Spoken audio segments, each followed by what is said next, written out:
O Supremo Tribunal Federal decidiu permitir que os planos de saúde sejam obrigados a cobrir procedimentos que não estão no rol da Agência Nacional de Saúde Suplementar. A Corte entendeu que uma lista de procedimentos deve ser coberta obrigatoriamente pelos planos, mas a medida vai levar em conta alguns parâmetros que devem estar presentes nesses casos analisados. Para traduzir e a gente entender melhor o que vai de fato impactar essa mudança, quem chegou aqui no Conexão com a gente é o Gustavo Clô, professor da FGV Direito Rio. Gustavo, obrigado por ter aceito o nosso convite. Na prática, o que muda para o consumidor? Boa tarde. Boa tarde, Pedro. Boa tarde a todos que assistem aí a Record News. O que muda para o consumidor é o seguinte: hoje, a lei que vigora no Brasil, né, ela prevê que devem ser, sim, cobertos procedimentos na área de saúde que não estejam na lista da ANS. A lei diz que a lista não é exaustiva, como havia anteriormente dito o Superior Tribunal de Justiça. A lei veio posteriormente à decisão do Superior Tribunal de Justiça e disse, olha só, tem que cobrir procedimentos que não estão na lista, e isso impacta pessoas com doenças raras, tratamentos de câncer, crianças com espectro autista, enfim, aquilo que a gente chama de vanguarda da medicina, né? Tratamentos que não estejam na lista, desde que admitidos em algum país ou alguma revista científica. É isso que diz a lei brasileira atual.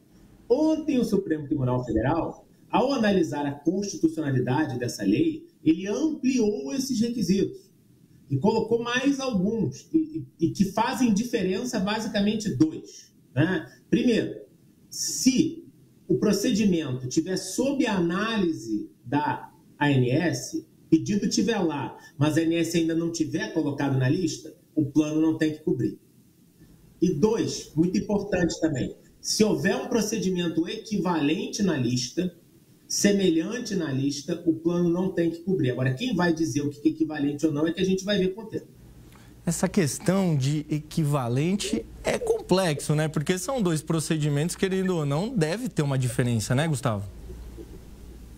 O problema todo, Pedro, na área de saúde, é que a área de saúde ela trabalha sempre, principalmente nesse tipo de doença, né, com a procura de novas alternativas. Alternativas que sejam mais eficientes, mais baratas, que onerem menos a saúde do paciente.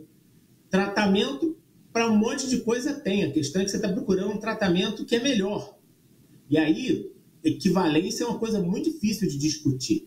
Eu entendo o argumento dos planos. Os planos argumentam muito no sentido de que se eles não sabem o que eles têm que cobrir, eles não conseguem ter uma clareza sobre qual é o preço que se vai cobrar por aquela cobertura. Esse argumento não é um argumento mentiroso. Mas, por outro lado, existe um descompasso entre a velocidade da área médica e a velocidade da Agência de Saúde Suplementar, que demora para ampliar a lista. E, obviamente, olhando pela perspectiva do plano de saúde, ele não tem interesse também que essa lista cresça infinitamente, ele quer segurar o custo dele. Então, nesse cabo de guerra, assim, nesse momento em que tem essa disputa, e o Supremo profere essa decisão, que foi uma decisão que é fruto de muita discussão, tá? Foi por maioria apertada, tá? Um quórum apertado para proferir essa decisão, e o Supremo Tribunal Federal acabou colocando mais uns requisitos e tornando a situação de quem tem esse tipo de doença um pouco mais complicada. No caso, para quem precisa, igual justamente o senhor falou, é uma barreira a mais, uma dificuldade a mais, e eu queria que só o senhor explicasse um pouco a mais. Pode ser que numa avaliação da ANS leve muito tempo e o paciente não tem tempo, né? Dependendo do tipo de doença, o paciente não tem tempo. A avaliação da ANS pode demorar 2, 3 anos para ir parar na lista, e o paciente muitas vezes não tem tempo, o paciente não tem dinheiro para se tratar em outro país, ele não consegue o mesmo tratamento no SUS, por exemplo, porque a gente tem outras questões que a gente não vai discutir aqui hoje sobre como conseguir uma decisão para fazer um tratamento no SUS ou receber um medicamento, porque são outras barreiras, outros problemas, né? Então, ele acaba recorrendo ao plano de saúde. E muitas vezes, nesse momento que ele recorre ao plano de saúde, ele começa a encontrar alguns obstáculos sérios, graves, para conseguir esse tratamento.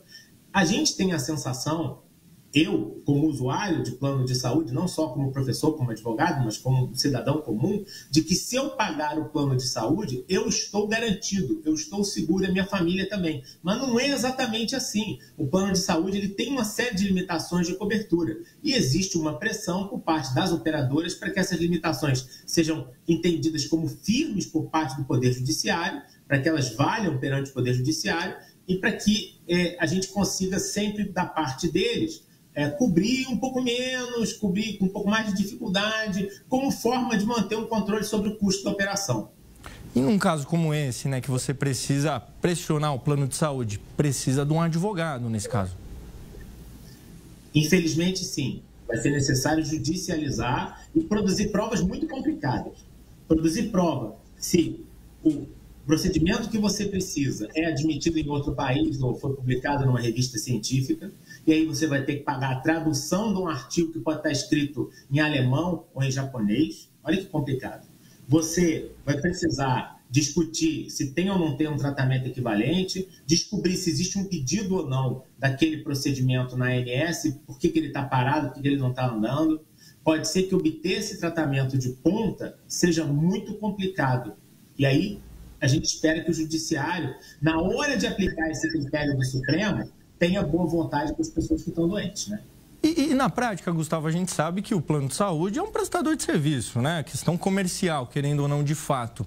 Existe algum plano que cobre tudo ou sempre vai ter um limite, sempre vai ter uma barreira ali?